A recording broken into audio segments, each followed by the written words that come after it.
Avez-vous déjà fermé les yeux et eu l'impression que l'heure de votre âme n'était pas la même que celle de votre horloge? Une question résonne dans le silence de la nuit.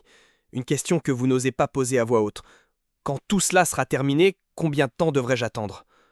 Pendant des siècles, cette réponse est restée un secret gardé sous clé, redouté par beaucoup. Mais Alan Kardec n'a pas interrogé les vivants.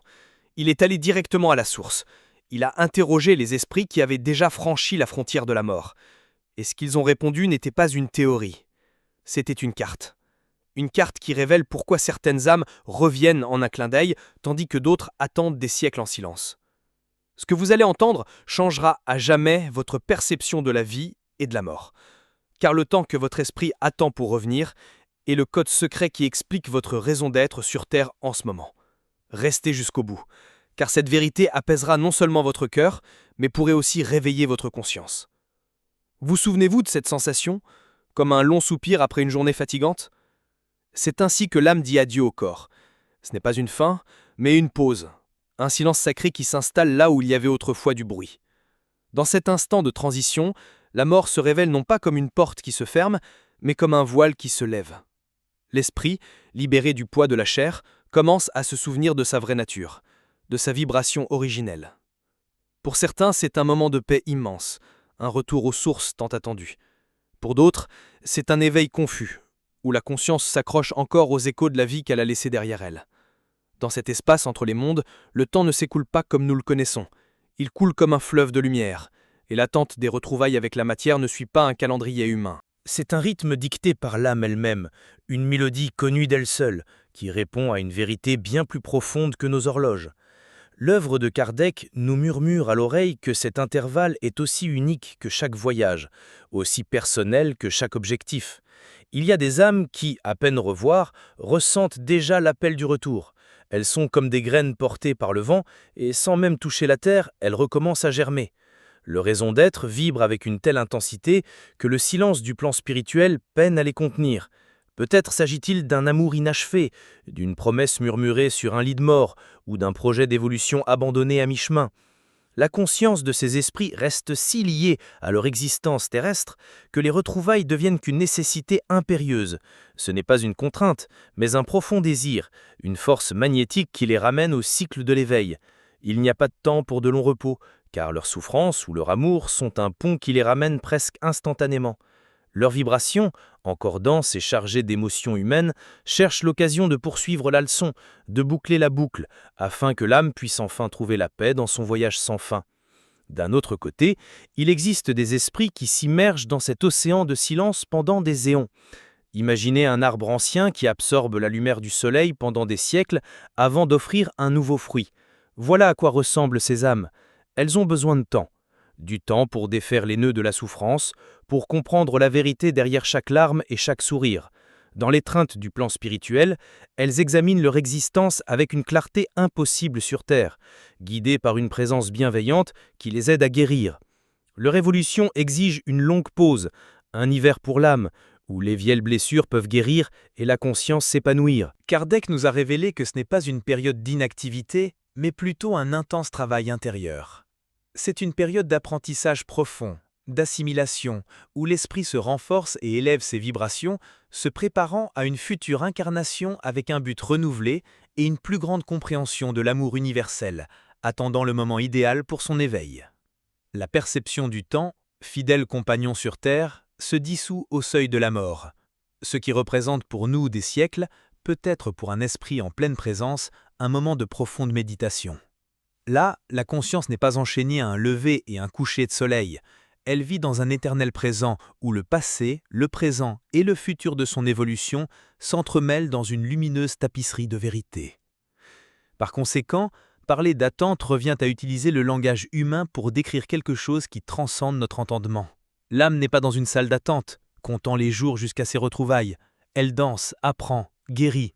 Elle est en communion avec d'autres âmes, partageant sa sagesse et se préparant à son prochain voyage. C'est un cycle aussi naturel que la respiration de l'univers, une longue et profonde inspiration dans le monde spirituel, suivie d'une expiration qui la ramène à la vie, animée d'un nouveau but.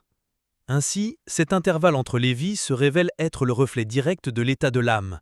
Ce n'est ni une récompense ni une punition, mais une conséquence naturelle de la vibration que nous avons cultivée. Chaque pensée, chaque émotion, chaque acte d'amour ou d'égoïsme tisse la tapisserie de notre cheminement spirituel et détermine le rythme de notre retour. L'esprit sait, dans son plus profond silence, ce dont il a besoin.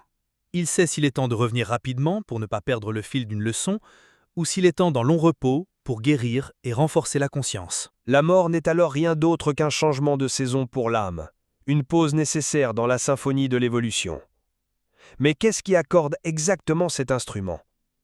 Quelle force invisible compose la mélodie qui décide du moment propice pour qu'un esprit commence son éveil dans un nouveau corps ? Cette mélodie qui ramène l'âme à la vie, qui la compose ? Ce n'est pas une note isolée, mais une symphonie de forces invisibles, un écho de tout ce que nous étions, ressentions et aimions. La première de ces forces, souvent mal comprise, est cette loi de l'équilibre que certains appellent karma. Ce n'est ni une sentence, ni une punition, mais le reflet parfait de notre propre vibration. Imaginez que chaque acte, chaque pensée, soit une pierre jetée dans un lac paisible. Les ondulations que nous créons, tôt ou tard, nous reviennent. Ainsi, l'âme est ramenée à affronter les conséquences de ses propres actions, non par un jugement extérieur, mais par un besoin intrinsèque de conscience, d'apprendre, de se rééquilibrer et de guérir la souffrance qu'elle a pu causer. C'est la vérité de l'univers qui nous murmure que nous sommes responsables de notre propre évolution et que chaque nouvelle vie est une occasion sacrée de transformer nos anciennes dissonances en harmonie. Le niveau d'évolution de l'esprit est peut-être le facteur le plus déterminant dans ce choix sacré. Une jeune âme en chemin dont la conscience est encore en éveil est comme un petit bateau à la dérive sur l'océan de l'existence. Elle est portée par les courants de ses attachements, de ses passions et de ses besoins d'apprentissage les plus urgents. Son retour est une conséquence presque inévitable, une attraction magnétique vers les leçons qu'elle n'a pas encore assimilées. En revanche, un esprit plus âgé, dont la lumière brille plus intensément, devient le navigateur de sa propre destinée. Avec une conscience élargie et une compréhension plus profonde de sa raison d'être, il ne se laisse plus entraîner, mais choisit. Dans le silence du plan spirituel, il analyse sereinement les options, choisissant la famille, le lieu et les défis qui serviront au mieux son évolution et celle de ceux avec qui il cheminera. Comme Kardec nous l'a enseigné, la liberté est une conquête de l'âme, gagnée au fil d'innombrables éveils. Aux lois de l'équilibre s'ajoutent les missions du cœur, les objectifs que l'esprit poursuit avant de s'immerger à nouveau dans la matière. Parfois, il s'agit d'une tâche collective, une âme revient en artiste pour inspirer, un scientifique pour apporter une nouvelle vérité, ou un leader pour guider les autres vers l'éveil. D'autres fois, la mission est intime et personnelle. Il peut s'agir du besoin d'apprendre à pardonner dans une famille où régnait le ressentiment, ou de cultiver la patience dans une vie marquée par l'adversité. Cet objectif n'est pas un fardeau, mais la force motrice qui donne un sens à l'existence. La boussole qui guide l'âme, même dans les nuits les plus sombres. C'est le souvenir silencieux d'une promesse faite à soi-même, un engagement aimant à peaufiner une facette de son être jusqu'à ce qu'elle brille de la lumière de l'évolution. La présence de cet objectif est ce qui transforme la souffrance en outil de croissance. Et puis, il y a les liens d'affection, ces fils d'or indestructibles qui unissent les âmes à travers le temps et l'espace. L'amour est sans conteste la force la plus puissante de l'univers, et son appel peut accélérer les retrouvailles de manières étonnantes. Un esprit peut choisir de revenir non par nécessité karmique, mais par le simple et pur désir d'être proche de ceux qu'il aime. Il revient pour être un père, une mère, un frère ou un ami, pour offrir sa présence, un phare de soutien et de guidance à une âme aimée qui traverse son propre chemin. Ces retrouvailles prouvent que la mort ne peut briser ce que le cœur a uni. La vibration de l'amour partagé crée des ponts de lumière entre les mondes, permettant aux âmes sœurs de se chercher et de se retrouver encore et encore, dans une danse éternelle d'évolution et de camaraderie, nous rappelant que nous ne marchons jamais seuls. Ainsi, nous voyons que le moment du retour est tissé par un réseau complexe de facteurs. L'écho de nos actions passées, notre degré de conscience, les missions que nous embrassons et les amours qui nous définissent. Il n'existe pas de chemin unique, mais un univers de possibilités qui répondent aux besoins uniques de chaque âme. Le chemin de l'évolution est profondément personnel, et l'univers, dans son infinie sagesse, orchestre les conditions parfaites pour notre prochain éveil. Cependant, cet appel au retour, bien que puissant, n'est pas toujours accepté de bon gré. Que se passe-t-il lorsque l'âme, accablée par le poids de ses souvenirs ou par la peur de la souffrance, choisit de résister ? Que se passe-t-il lorsque l'esprit, dans un acte de liberté ou de douleur, refuse de renaître ?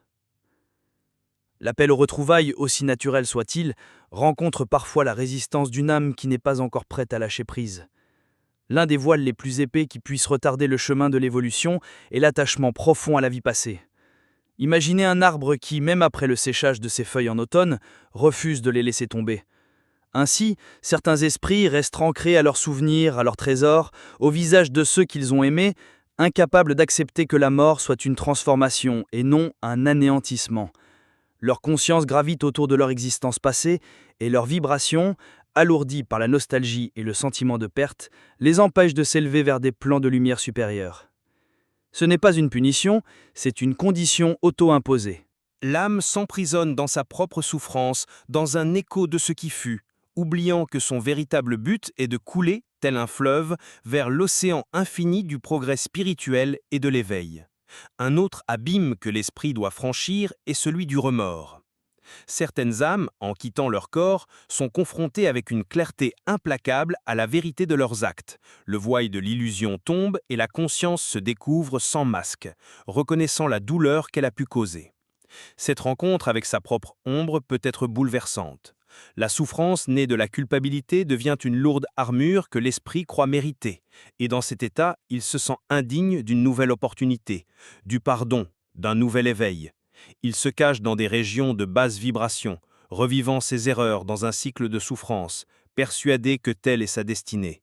Ce que Kardec nous révèle, cependant, c'est qu'aucune âme n'est condamnée.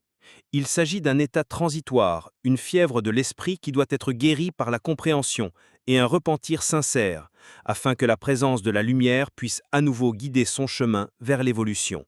Et il y a aussi le refus délibéré, le non murmuré du plus profond de son être. Un esprit ayant connu de grandes souffrances sur terre, trahison, perte, maladie, peut en garder le traumatisme en mémoire. Lorsqu'il envisage la possibilité d'un nouveau corps, d'une nouvelle vie, ce qu'il voit n'est pas une opportunité, mais la menace d'une souffrance renouvelée. La peur devient son conseiller et il choisit la paralysie plutôt que le risque. Il préfère un long silence stérile à la possibilité d'une nouvelle blessure. Ce choix, né du libre arbitre, bien que compréhensible, freine son évolution. L'âme oublie sa propre immortalité et son immense capacité de dépassement. Elle oublie que chaque défi est, en réalité, un tremplin vers son ascension, un outil pour renforcer sa conscience et affiner sa lumière, et que son but ultime est toujours l'amour, et non la douleur. Ces esprits ne sont pas abandonnés à leur sort dans l'immensité du plan spirituel.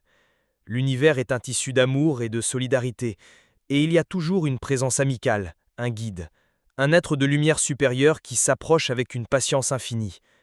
Ils ne forcent pas, ne contraignent pas. Leur vibration est une invitation silencieuse, un phare dans le brouillard indiquant une issue. Par des intuitions, des rêves lucides ou des rencontres sur ce plan, ils tentent d'éveiller dans l'âme errante le souvenir de sa véritable nature, la vérité de son dessein éternel.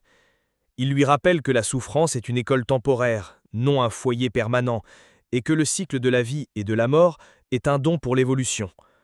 Ils sont la preuve que même dans les ténèbres les plus profondes, l'amour est à l'œuvre, attendant patiemment le moment de l'éveil de cette conscience.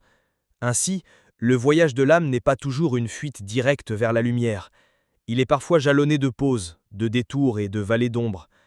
L'attachement, la culpabilité et la peur ne sont que des étapes sur le chemin, non la destination finale. Mais lorsqu'une âme, après une longue période de résistance et de guérison, accepte enfin l'appel à la réunion et réintègre le courant de la vie, qu'apporte-t-elle avec elle ? Ce long silence, ces souvenirs d'une autre existence, disparaissent-ils complètement ? Ou demeurent-ils dans un recoin oublié de la conscience, attendant qu'un mot, une image ou une sensation refasse surface, tel l'écho d'une vérité oubliée ? Parfois, la vérité de l'âme s'infiltre par les fissures de l'oubli, surtout dans la pureté de l'enfance. Avez-vous déjà entendu un enfant parler d'un autre foyer, d'une autre mère, avec une nostalgie qui ne devrait pas être propre à son jeune âge ? Ce n'est pas un fantasme, mais un écho.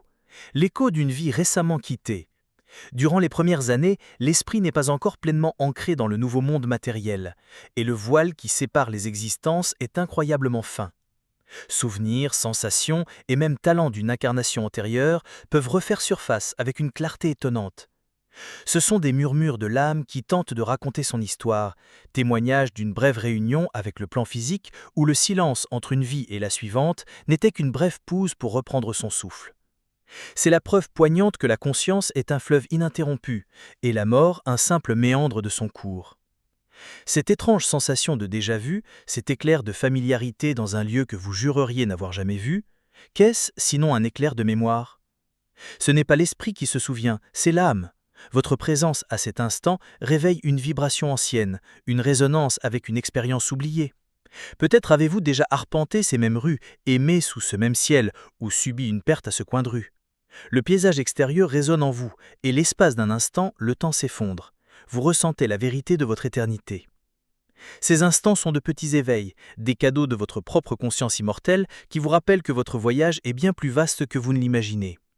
Ils sont une invitation à faire confiance à cette intuition qui vous dit « Je suis déjà passé par là », car au cours de votre longue évolution, vous l'avez probablement déjà vécu. Et que dire de ce sentiment parfois mélancolique de ne pas appartenir à cette époque ? Cette sensation d'être une vieille âme dans un monde qui tourne trop vite, cette nostalgie d'époques révolues, de mélodies et de coutumes qui semblent être les vôtres. Cela peut être la trace d'un long, très long intervalle sur le plan spirituel. Un esprit qui a passé des siècles en silence, en réflexion et en apprentissage, apporte avec lui une vibration différente, un calme, une profondeur qui contraste avec les turbulences du monde moderne. Sa conscience résonne encore de la paix de ce long séjour. Ou peut-être est-ce l'écho d'une incarnation particulièrement significative dans un passé lointain.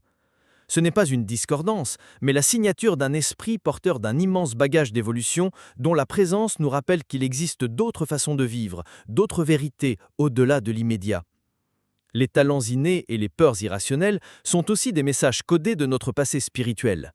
Un enfant qui joue du piano comme un maître sans avoir à peine étudié. D'où vient cette maîtrise ? C'est la mémoire de son âme, le talent affiné au cours d'innombrables heures dans une autre existence.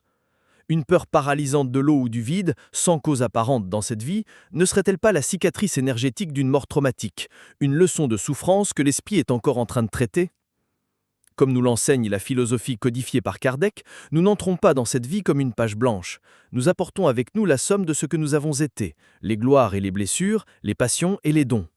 Reconnaître ces signes, c'est entamer un dialogue profond avec notre propre âme, un chemin de connaissance de soi et d'éveil.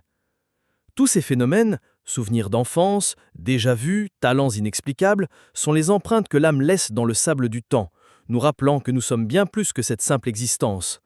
Elles témoignent d'une évolution continue, jalonnée de cycles de mort et de renaissance. Elles ne sont pas là pour nous permettre de ressasser le passé, mais pour nous aider à comprendre la profondeur de notre présent et l'immensité de notre raison d'être. Si ces souvenirs sont les échos du chemin déjà parcouru, alors quelle est la destination finale de cette incroyable odyssée ?